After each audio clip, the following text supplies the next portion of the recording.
Hoje nós vamos falar sobre Jesus, amém? Glória a Deus. Eu estou, a cada dia de ceia, eu estou preparando uma mensagem específica para Jesus. Falar de Jesus, né? Ele é tudo para nós. E no dia da ceia, o principal motivo de ceiarmos é Ele, né? É fazer isso em memória de mim. Então essas ministrações estão acabando sendo um seminário de cristologia, né? E talvez no futuro a gente possa compartilhar, né, com outros irmãos essa bênção que é falar de Jesus, amém? Abra comigo a palavra do Senhor em Filipenses, capítulo 2. Nós vamos ler do versículo 5 até o versículo 8. Carta de Paulo aos Filipenses, capítulo 2, versículo 5 ao 8. Louvado seja o nome do Senhor. Enquanto você encontra, eu vou fazer mais uma oração. Senhor, nosso Deus, nosso Pai, nós te agradecemos, Senhor, pela oportunidade de estarmos aqui diante do teu altar, diante da tua mesa, para poder desfrutar das benesses do teu reino, Senhor. E ceiar, e tomar parte no teu corpo, e tomar parte no teu sangue. Senhor, é um dos maiores privilégios que um ser humano pode ter, quando nós alcançamos a essência da comunhão com Cristo, através dos elementos. Porque a tua palavra diz que o cálice que abençoamos, porventura, não é o sangue de Cristo, e o pão que nós abençoamos, porventura, não é o corpo de Cristo. Por isso, Senhor, nós cremos, Pai querido, na essência da unidade, neste dia que se chama hoje. Por isso, Pai, nós iremos falar sobre Jesus. Nós iremos falar sobre o Rei, nós iremos falar sobre aquele que reina, aquele que é poderoso, o Rei dos Reis, o Senhor dos Senhores, Jesus Cristo de Nazaré. Esse é o nosso objetivo nesta noite. Por isso, Pai, dai-nos graça, Espírito Santo, enche-nos, Senhor, de virtude, de poder, de ousadia, de inspiração, para poder ministrar esta palavra tão importante para as nossas vidas e que seja para a glória do Senhor Jesus. Amém e graças a Deus. Então, Filipenses capítulo 2, versículo 5 ao 8 diz assim: de sorte que haja em vós o mesmo sentimento que houve também em Cristo Jesus, que sendo em forma de Deus, não teve por usurpação ser igual a Deus, mas esvaziou-se a si mesmo, tomando a forma de servo, fazendo-se semelhante aos homens, e achado na forma de homem, humilhou-se a si mesmo, sendo obediente até a morte, e morte de cruz. Amém? Glória a Deus. Eu gosto muito desse texto, e já falei ele algumas vezes, em algumas situações. Mas nesta palavra que nós vamos falar hoje, é algo que me chama muito a atenção nesse texto que nós lemos, porque a palavra forma, ela aparece 3 vezes aqui nesse texto que nós lemos. Primeiro, Jesus, ele toma a forma de Deus, sendo em forma de Deus. Depois diz que ele, tomando a forma de servo, e aí no final ele é achado na forma de homem. Louvado seja o nome do Senhor. Nada na palavra do Senhor está em vão. Nada na palavra de Deus está por acaso, por um capricho do irmão que escreveu esse texto, que no caso foi o apóstolo Paulo. Há um mistério nessas formas de Jesus. Há um algo que nós precisamos compreender quando nós olhamos para diversas formas que são apresentadas do nosso Rei, do nosso Mestre, do nosso Jesus. Ele estava em forma de Deus, tomou a forma de servo e foi achado na forma de homem. é o que eu quero falar nesta noite com os irmãos. As formas de Jesus. Amém? Glória a Jesus. Mas antes de entrar propriamente dito na questão das formas de Jesus, há sentimentos que demonstram forma. Há sentimentos e atitudes que demonstram características que nós encontramos em Jesus, que nós precisamos observar para a nossa própria vida. Para nós sermos semelhantes ao Mestre, para nós andarmos nos passos de Jesus, porque esse é o nosso objetivo como igreja. O nosso objetivo não é sermos tão somente libertos, o nosso objetivo não é ter a nossa vida financeira abençoada, o nosso objetivo não tão somente é ser curado das nossas enfermidades, o nosso objetivo, irmãos, principal como igreja, é sermos semelhantes ao Filho de Deus. Porque Ele é o primogênito de muitos irmãos, Ele é o primeiro, Ele é as primícias. Por que que Ele se fez como Filho de Deus? Né? E quando nós falamos filhos de Deus, nós também somos filhos de Deus, não somos? João capítulo 1, versículo 12, Ele veio para os seus, mas os seus não os aceitaram, e todos os quantos aceitaram, deu-lhes o poder de serem feitos filhos de Deus. Discipulado nível 1, o poder que nos transforma. Lembra? Duvido que você lembra. Louvado seja o nome do Senhor. Mas eu gostaria que antes de entrar nas formas, ver alguns sentimentos, algumas atitudes que Jesus teve, que para nós é um exemplo e nós precisamos alcançar. A primeira atitude que eu observo aqui em Jesus é a sua humildade. Amém? Jesus, Ele foi humilde.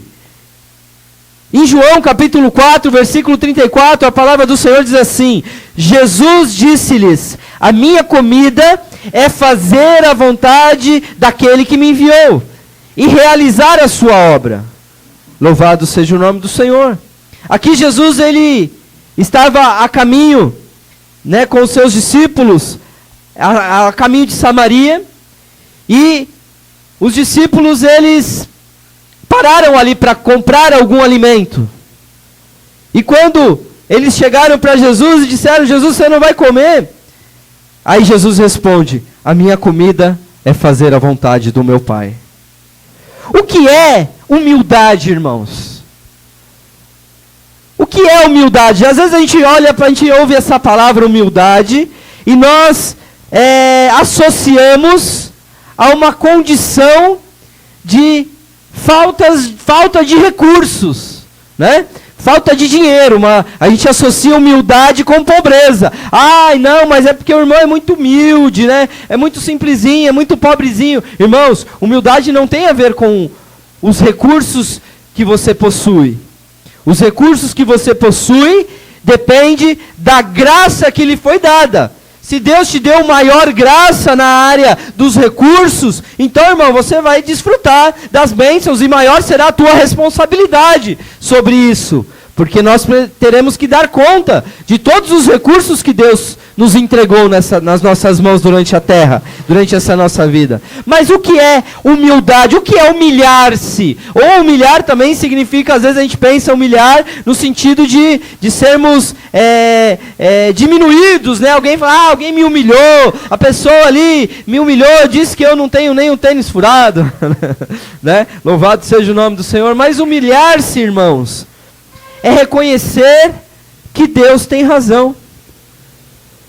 Por que esse texto que Jesus, ele fala que a comida dele é fazer a vontade do Pai dele, do nosso Deus, do Deus Pai? Eu associo isso como uma atitude de humildade. Porque ele renuncia aquilo que é o mais natural da vida. A necessidade mais básica que todo ser humano precisa, que é o alimento. Ninguém vive sem alimento. Você pode até fazer um jejum até que prolongado, mas você não vai aguentar muito tempo. Às vezes a gente faz um jejum de 12 horas E chega aqui na hora da entrega do jejum, a gente já está alucinado, querendo comer 12 horas, irmãos. Quase comendo a Bíblia, oh glória. Né? Não é a palavra, né? Comendo as folhas, né? Comendo a capa, mastigando, né, a palavra de Deus. Não, irmãos, humildade é reconhecer que Deus tem razão. Então Jesus ele estava dizendo assim, olha, aquilo que me satisfaz, aquilo que é uma necessidade para que eu viva, é fazer a vontade do meu Pai. Então, humildade é reconhecer que Deus tem razão.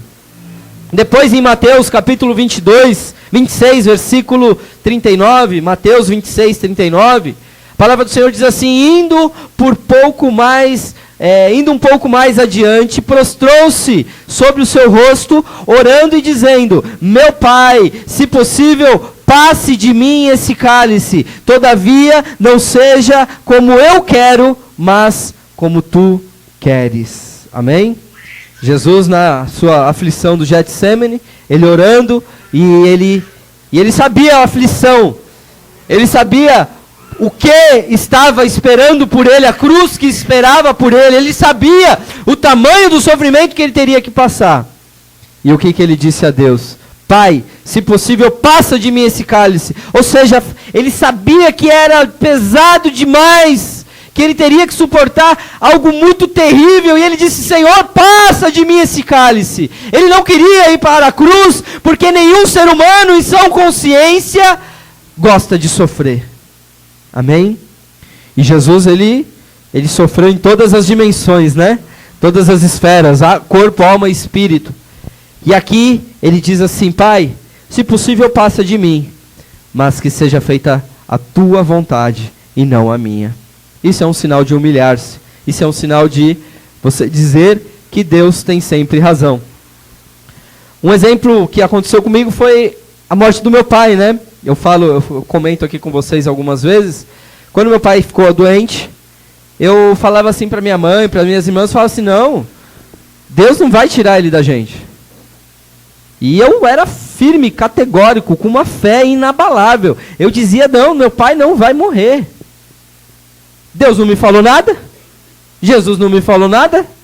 Ué, Deus não fala comigo? Se Deus fosse tirar meu pai, ele não falaria comigo? E eu fiquei ali, crendo, na fé, até o fim, buscando.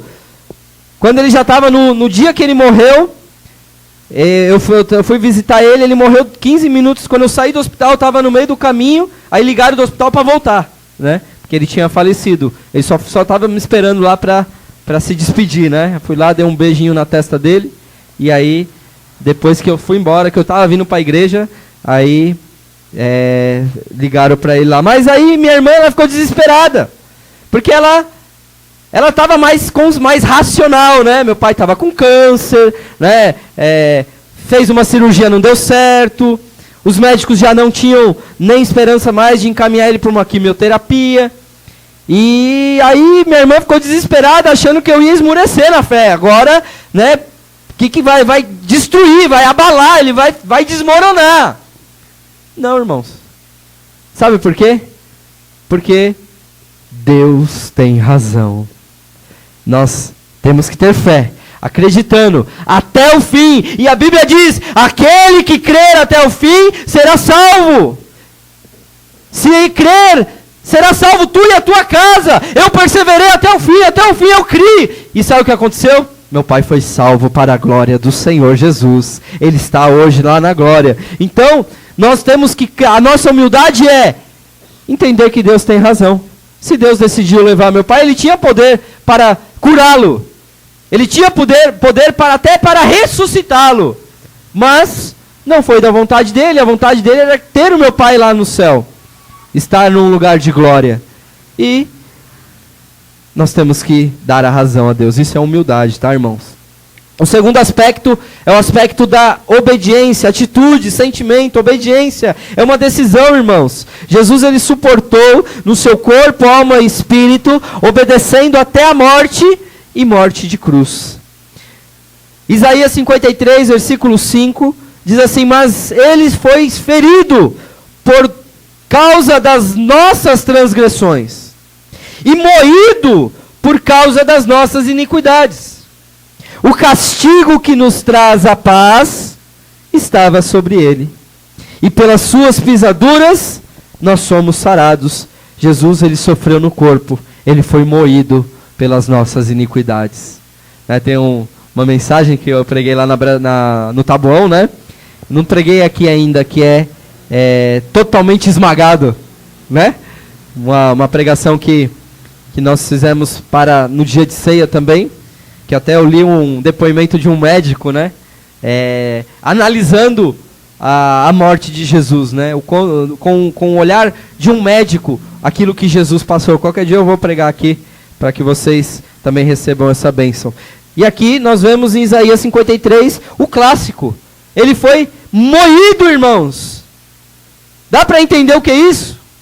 Ele foi esmagado, ele foi ferido pelas nossas iniquidades, ele não tinha culpa nenhuma. Mas ele decidiu sofrer no nosso lugar. Isso é o Evangelho.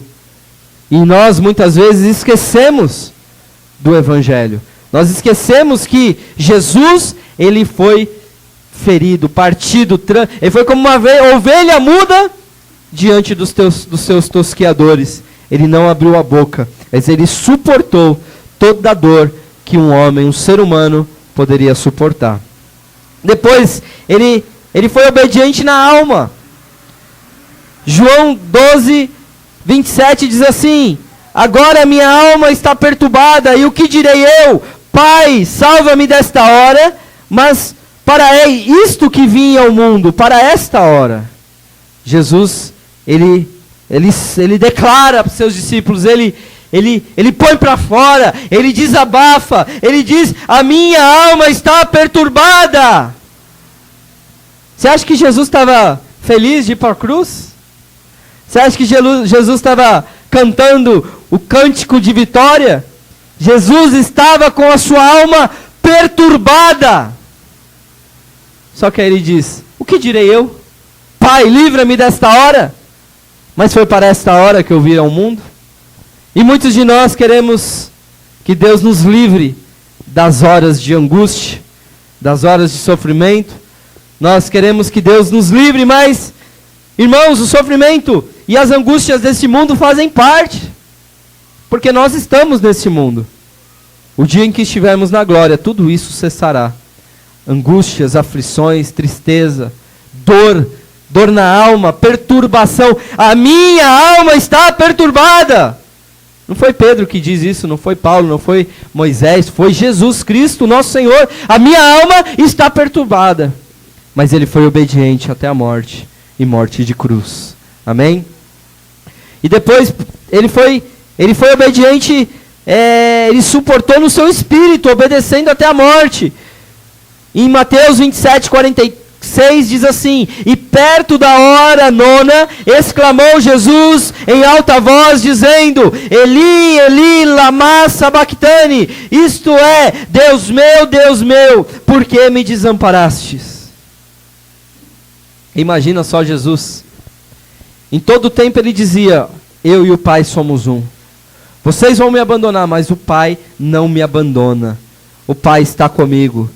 E aqui, no último momento, no momento da cruz, quando todo o pecado, ele sofreu a maior aflição espiritual que ele poderia ter sofrido, que foi a ausência do Pai. Quando todos os nossos pecados caíram sobre ele, a escuridão, as trevas, ao meio-dia o sol escureceu e houve trevas. Era o Senhor, era Deus não suportando mais olhar para aquele homem de dores, o seu Filho amado, levando o pecado de toda a humanidade. Irmãos, Jesus gritou, ele exclamou. Essa palavra, exclamou, nos dá uma ideia de o maior desespero, a maior aflição, a maior angústia, o maior grito de Deus meu, por que me desamparaste? Ele não precisava, mas ele foi por mim e por você. Amém? Glória a Jesus. E a terceira atitude que Jesus teve, que nós temos que observar, é a compaixão. A compaixão é o mais nobre sentimento causado pelo amor verdadeiro. A compaixão é algo lindo, é algo maravilhoso, né? Que nem nós estávamos subindo ali a Cantídio e estava lá o Ajuda Eu, né? Quem aqui conhece o Ajuda Eu? Né? Todo mundo conhece? O Ajuda Eu, uma vez eu aqui na igreja, deixa eu até que passar um cheirinho aqui que o negócio ficou estranho, né? E ali a gente ficou olhando para aquele homem, lá do mesmo jeitinho, com as calças caindo, né? Todo perturbadinho, lá pedindo dinheiro no farol, e nosso coração se encheu de compaixão, né? Falou, puxa vida, né? Que Deus tenha misericórdia de um homem como esse. Então a compaixão é um sentimento nobre, irmãos. Jesus em João capítulo 11, versículo 35, diz que Jesus chorou. Jesus chorou é a manifestação da maior capacidade humana de ter compaixão do próximo, irmãos. O contexto é da morte de Lázaro. Jesus sabia que ia ressuscitar Lázaro. Mas quando Jesus vê aquela mulher, a irmã de Lázaro, vindo, chorando, e se lança aos pés dele, dizendo, Senhor, se tu estivesses aqui, o meu irmão não teria morrido. Jesus sabia que ele ia ressuscitar. Mas mesmo assim, o texto diz que Jesus chorou. Não é pecado chorar não, irmão. Quando você chora, você está sendo como ele, amém? Glória a Deus, João 11, 35. Você percebe que alguns textos eu falo, às vezes, os mesmos versículos em várias pregações que nós temos ouvido, que nós temos sido ministrados, porque são verdades que precisam entrar no nosso coração. Amém? Ninguém prega um prego com uma única martelada, né? Geralmente são várias marteladas, e se o prego for grande, então precisa de mais marteladas ainda, até que entre todo o prego. E é isso que nós estamos aqui fazendo, pregando a palavra de Deus. Amém? Glória a Jesus. Em Lucas 7,13, a palavra do Senhor diz assim, vendo-a, o Senhor moveu-se de íntima compaixão por ela e disse-lhe, não chores. Jesus, diante da mulher, a viúva de Naim, tinha acabado de falecer o seu filho, o único filho, e ela era viúva. Então, ou seja, ela estava desamparada. Jesus sabia que o menino ia ressuscitar, mas ele moveu-se de íntima compaixão daquela mulher. E ali ele parou, vinha as pessoas trazendo o caixão, o esquife, e ele parou e tocou no menino. E disse, menino, levanta. E ali aquele menino imediatamente ressuscitou. O Senhor, Ele é a fonte de vida. Jesus é a fonte da existência. E Ele tem compaixão das nossas dores e das nossas dificuldades. Viu, irmãos? Jesus, Ele tem compaixão e nós precisamos ter também em nome de Jesus. Amém? Glória a Deus. Então, quais são os sentimentos e atitudes que nós precisamos cultivar? Primeiro, humildade. Amém? Segundo, obediência. E terceiro, compaixão. Esses sentimentos. Lá no Filipenses que nós lemos, ele diz assim, de sorte que haja em vós o mesmo sentimento que houve também em Cristo Jesus. Quando o apóstolo Paulo diz que haja em vós, nos traz aqui um sentimento de que essas atitudes e esses sentimentos, eles precisam ser cultivados. Precisa existir. Olha, que haja em vós. Nós precisamos buscar esses sentimentos e atitudes para que haja em nós o mesmo sentimento que houve em Cristo Jesus. De humildade, obediência e compaixão. Amém? Glória a Jesus. Vocês estão meio desanimados hoje? Não? Estão prestando atenção? Glória a Deus. Então vamos agora para a parte que eu gostaria de falar sobre as formas de Jesus. Amém? Eu vou inverter aqui a dinâmica desse versículo, porque, vou ler de novo. De sorte que haja em vós o mesmo sentimento que houve também em Cristo Jesus, que sendo em forma de Deus, não teve por usurpação ser igual a Deus, mas esvaziou-se a si mesmo, tomando forma de servo, fazendo-se semelhante aos homens, e achado na forma de homem, humilhou-se a si mesmo, sendo obediente até a morte, e morte de cruz. Eu quero inverter essa lógica, essa sequência, porque aqui ele fala primeiro Deus, servo e homem. Eu quero inverter para nós darmos um sentido maior de importância. Eu vou falar primeiro da forma de homem, da forma de servo e da forma de Deus. Amém? Glória a Deus. Então aqui a primeira forma que eu quero falar é a forma de homem. Existe aqui uma diferença nas palavras forma. Essas três palavras que são traduzidas por forma, elas são escritas com palavras diferentes no original grego. E essas palavras fazem toda a diferença para nós compreendermos as formas de Jesus. Quem é Jesus? Como ele se manifestou através dessas formas que Paulo cita aqui em Filipenses capítulo 2. A primeira forma de homem é a palavra shemate. Essa palavra, segundo os estudiosos, ela não deveria ser traduzida como forma, mas sim como figura, pois tem um sentido diferente, é algo mais como aparência, não forma, porque a forma a gente pensa assim que é uma forma, né? É algo que coloca como um padrão. Não, aqui a palavra shemate significa algo mais como uma figura. Então, Jesus, ele veio parecido como homem. Ainda que nós entendamos e lemos que ele se esvaziou da sua divindade, ele não poderia ser como um homem. Porque ele era 100% homem, mas também é 100% Deus. Amém? Então, não há um homem no mundo que possa se comparar com Jesus.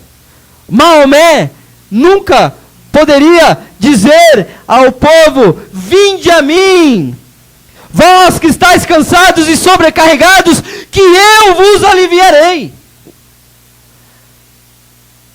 Nenhum dos filósofos, Platão, Aristóteles é boa, né? Aristóteles, né? Nenhum deles disseram: eu sou o caminho, a verdade e a vida. Ninguém vem ao Pai senão por mim. Allan Kardec, o Papa Francisco, nenhum dos apóstolos puderam dizer: eu vim do Pai e eu vou para Ele. Amém?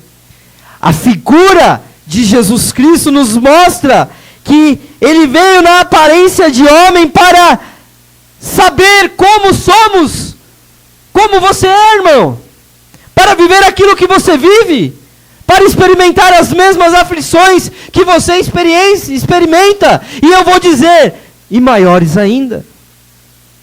Hebreus capítulo 4, versículo 15, a palavra do Senhor diz assim: porque não temos um sumo sacerdote que não possa compadecer-se das nossas fraquezas, porém que como nós em tudo foi tentado, mas sem pecado. Ele se compadece das nossas fraquezas, porque em tudo ele foi tentado. Quando nós vemos a tentação do deserto, nós vemos a narrativa de algumas tentações, né? Primeiro Satanás falou para ele: se tu és Deus, transforma essa pedra em pão. Depois leva Jesus pro alto do templo, do pináculo do templo, e fala: se tu és o Filho de Deus, lança-te daqui abaixo, porque está escrito: aos teus anjos dará ordem a teu respeito, para que te sustente em suas mãos. E depois fala da tentação da adoração. Está vendo? Todos esses reinos, Satanás mostrou para Jesus todos os reinos da terra e disse: Tudo isso me foi dado, e eu a dou a quem quero. E eu te darei, se prostrados me adorares. E aí Jesus diz, para trás de mim, Satanás, porque está escrito, só ao Senhor Deus prestará culto. E aí diz a palavra que Satanás se ausentou dele, e os anjos o serviram.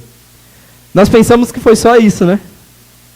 A Bíblia diz, se você ler o texto com um pouco mais de atenção, que ele foi tentado durante 40 dias e 40 noites.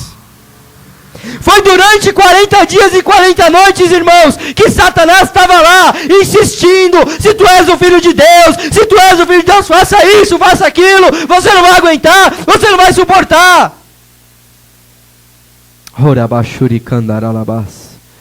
Ele em tudo foi tentado, irmãos. Em tudo! Por isso hoje nós temos um sumo sacerdote que se compadece das nossas fraquezas. Ele te conhece. Ele em tudo foi tentado, mas sem pecado. Ele sabe que não é fácil. Ele sabe o quanto é difícil viver uma vida de santidade, uma vida reta. Por isso ele tem compaixão das nossas vidas. Amém? Glória a Jesus. A segunda forma seria a forma de servo. A palavra grega aqui para servo, para forma, que nós traduzimos na nossa Bíblia como forma, é a palavra morphen. Essa palavra morphen indica uma ação contínua. Ou seja, é um gerúndio, né? Estou trabalhando, estou pregando, estou fazendo. É algo contínuo, é algo que está ainda em atividade, é algo que está ainda em curso.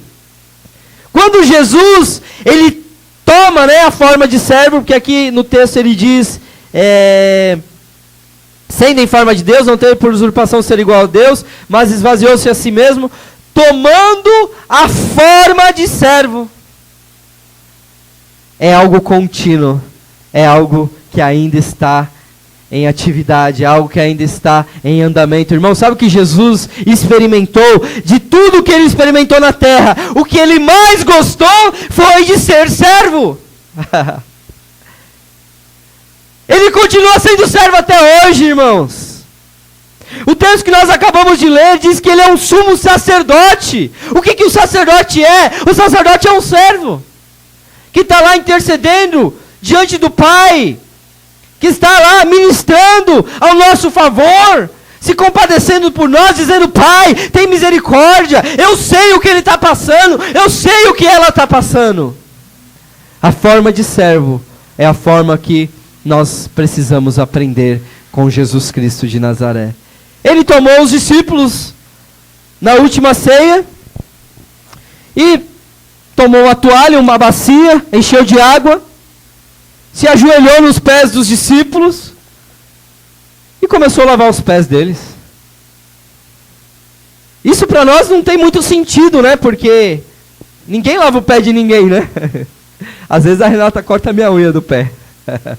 Passa um hidratante, dá um talentinho lá no meu chulezinho. Mas os discípulos, a época de Jesus, eles não tinham calçado assim essas botas bonitas que as irmãs usam, esses tênis tudo fechadinho, com cadarço, meinha, bonitinho. Os discípulos andavam, as pessoas andavam com sandália no meio da poeira de Jerusalém, irmãos. O serviço de servo era o mais baixo nível que alguém fazia, porque quando chegava alguém em casa, o servo vinha e lavava os pés para poder entrar em casa.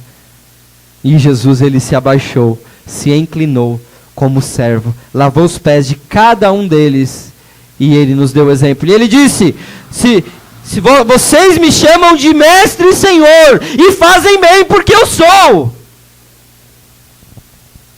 E se eu, sendo senhor e mestre, vos lavei os pés, deveis tomar o exemplo e fazer assim um para com os outros. Ele não quis dizer que cada um tem que ficar lavando os pés um dos outros, não. Ele quis dizer que cada um deve ser um servo um dos outros. Amém?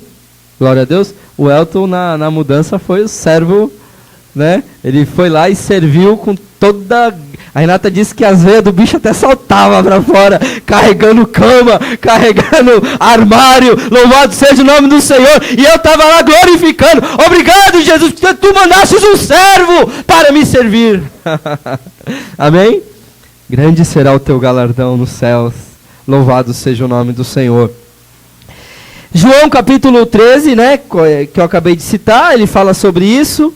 E eu vou só falar o finalzinho do versículo 12. Diz assim: depois que lhes lavou os pés, tomou as suas vestes e se assentou outra vez à mesa, dizendo-lhes: entendeis o que vos tenho feito? Vós me chamais de mestre e senhor, e dizes bem, porque eu sou. Ora, se eu sou mestre e senhor, vos lavei os pés, vós deveis também lavar os pés uns dos outros, porque eu vos dei o exemplo, para que como eu fiz, façais vós também. Amém? Louvado seja o nome do Senhor. Então, é uma ação contínua, é uma forma que Jesus experimentou e gostou. E até hoje ele continua sendo servo. Amém? Ele é o Cordeiro de Deus que tira o pecado do mundo. E a última forma, que seria a forma de Deus, é quase igual à forma de servo, mas a palavra muda um pouquinho. De servo é morfen, mas aqui, quando fala na forma de Deus, é a palavra morpê, que tem a ver com morfologia, que indica um estado presente, algo inerente, é algo que está nele pela sua própria natureza, ou seja, ele nunca deixou de ser Deus. Jesus, ele se esvaziou da sua glória, ele se esvaziou da sua divindade, ele se esvaziou do poder que ele tem como Deus para ser homem como eu e como você, mas ele é a forma de Deus, ele é Deus e sempre será Deus, irmãos. Jesus, ele é o Todo-Poderoso. Todos os céus e toda a terra se prostram diante dele.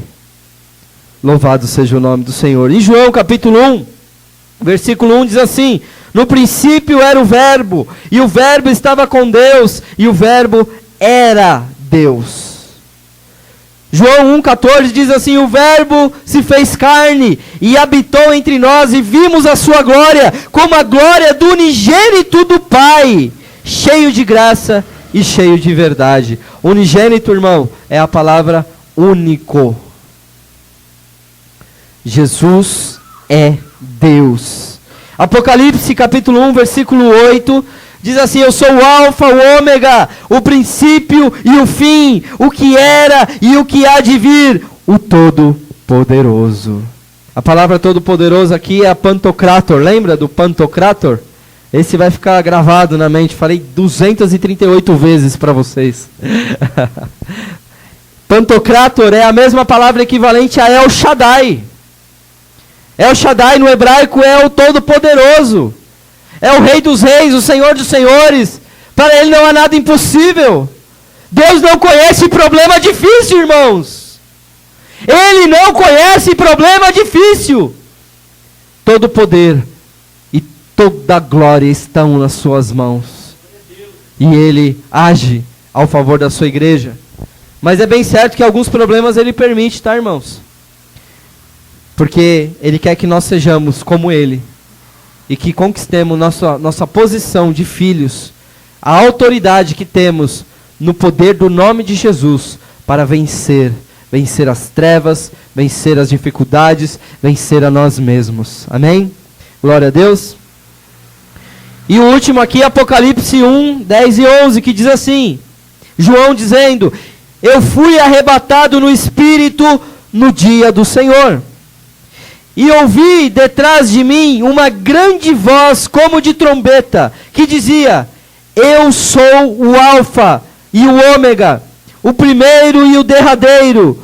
O que vês, escreve-o num livro, e envia-o às 7 igrejas que estão na Ásia, a Éfeso, Esmírnia, Pérgamo, Tiatira, Sardes, Filadélfia e Laodiceia. Louvado seja o nome do Senhor. Aqui João viu Jesus glorificado em sua glória. Eu tive duas experiências já muito fortes com Jesus. A primeira foi quando eu vi os pés de Jesus, né? Já contei para vocês? Quando eu vi os pés de Jesus? Nunca contei? Caurê já ouviu 18 vezes já, né, Caurê? Teve uma certa feita que eu ainda tenho alguns minutinhos, então dá tempo de contar essas experiências. Eu estava chegando em casa e eu comecei a sentir assim, quando eu coloquei a chave na porta da fechadura para entrar em casa, eu comecei a sentir muita vontade de chorar. Comecei a sentir assim a presença de Deus, porque Deus, quando Ele se manifesta, alguns tremem, alguns pulam, alguns rodam, alguns sapateiam, alguns caem, mas eu choro. Eu choro, irmãos, eu choro que nem uma criancinha, eu choro muito quando eu sinto a presença de Deus. E vocês não têm me visto chorar muito, porque eu não tenho sentido muito a presença de Deus como já senti. E eu preciso orar mais para que Deus me dê mais presença de Deus, porque eu quero chorar na presença dEle. Amém? Glória a Deus. Hoje eu senti aqui a presença de Deus na hora da adoração. Não deu tempo de chorar, porque o Elton parou de tocar.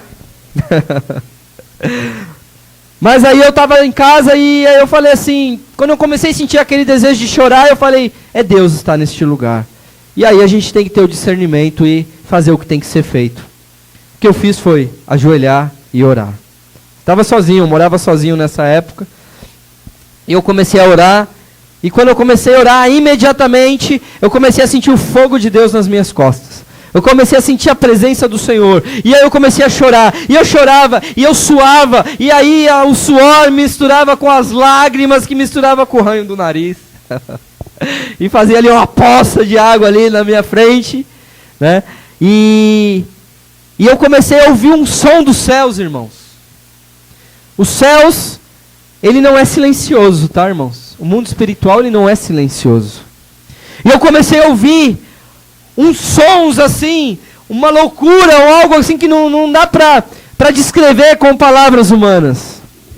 E é como se fosse um barulho, uma coisa muito louca, e de repente tudo cessou.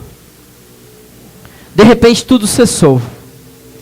E eu me lembrei do dia da última ceia de Jesus, quando o apóstolo João, o discípulo amado, ele reclina a sua cabeça no peito de Jesus. E ali ele pergunta, né, para Jesus quem seria o traidor, mas aquela cena, ela entrou na minha mente de tal maneira que eu desejei aquela experiência de reclinar a minha cabeça no peito de Jesus, mais do que a minha própria vida, irmãos. Ali eu comecei até a falar, liberar palavras assim, dizer, Senhor, se necessário que eu morra agora. Se eu tiver um ataque cardíaco, se eu tiver aqui uma parada respiratória, não importa, Senhor, mas eu quero reclinar a cabeça no seu peito. E aí, irmãos, de repente, todo aquele barulho espiritual, aqueles sons dos céus, quando cessa tudo aquilo, aí eu tenho uma visão, num silêncio. Eu parei de chorar, parei de suar, parei de sentir o fogo, parei de ouvir, e ali ficou aquele silêncio, eu fiquei assim paradinho, quietinho, e de repente eu tive uma visão, com os meus olhos fechados. Eu via como se fosse 2 pés, bem na minha frente assim. 2 sandálias, 2 pés calçando sandálias. Coisa tremenda, né, irmãos? A gente vê assim, a gente fica imaginando como seria Jesus, e é dessa maneira mesmo que a gente imagina. E eu vi aqueles 2 pés diante da minha presença ali, calçando 2 sandálias, um par de sandálias. E aquela presença de Jesus, ele naquele momento, ele me revelou uma fagulha do seu amor. Ele manifestou ali, ele me deixou experimentar um pouquinho do seu amor, irmãos.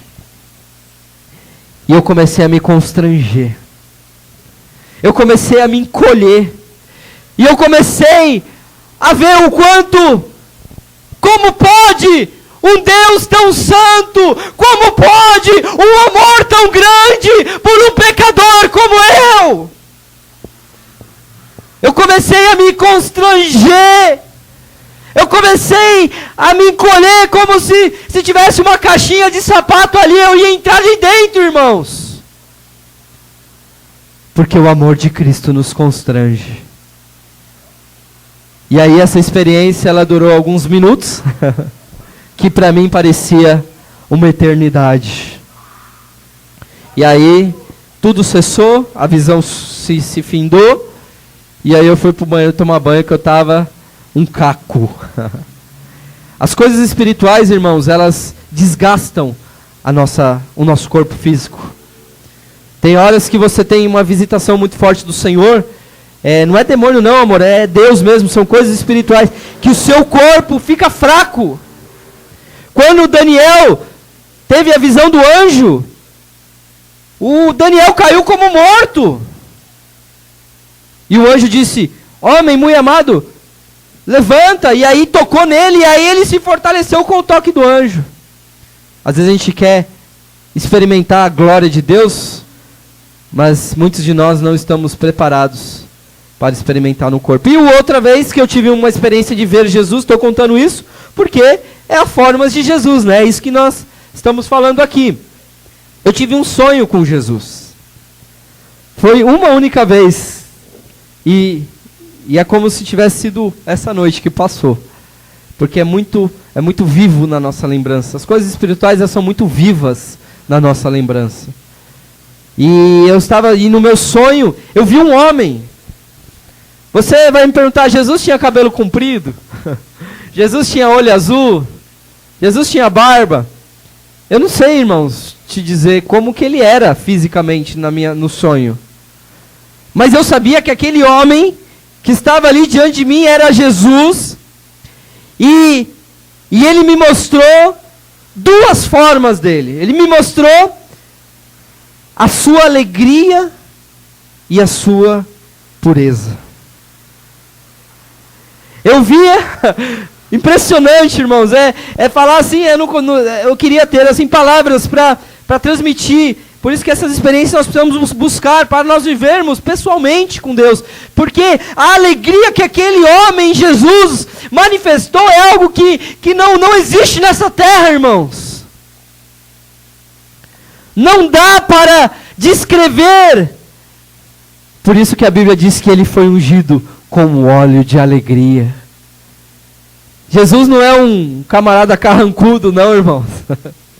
Jesus, ele é alegre. E ele transmitiu um pouco dessa alegria para mim nesse sonho. E o outro aspecto dele foi a sua pureza. Não era pureza no sentido de inocência. Porque, por exemplo, a Jéssica, ela é inocente. Ela é um bebezinho de 5 meses. Que maldade que tem nela. Mas ela não é pura. Ela nasceu com a natureza pecaminosa. Mas Jesus foi o único que andou nessa terra sem ter a natureza pecaminosa, sem ter o DNA de Adão, porque ele nasceu da Virgem Maria, a sombra do Altíssimo pairou sobre ela, e o que foi gerado foi Santo de Deus, o Filho de Deus, o Deus Todo-Poderoso, o El Shaddai, o Pantocrator, o Jesus Cristo de Nazaré, o Todo-Poderoso, o nosso Senhor e o nosso Salvador. Louvado seja o nome do Senhor. Ah, irmãos, conhecer Jesus na forma de homem é saber que Cristo em tudo foi tentado, mas Ele conhece a nossa estrutura. Em nome de Jesus, saber que receber Jesus na forma de servo é seguir o exemplo de Cristo e aprender que é melhor servir do que ser servido. E conhecer Jesus na forma de Deus é crer que Jesus Cristo é o Todo-Poderoso e tudo, absolutamente tudo, está sob a sua autoridade. Amém? Louvado seja o nome do Senhor. A palavra do Senhor. Essa era a mensagem que eu queria deixar para os irmãos, em nome de Jesus.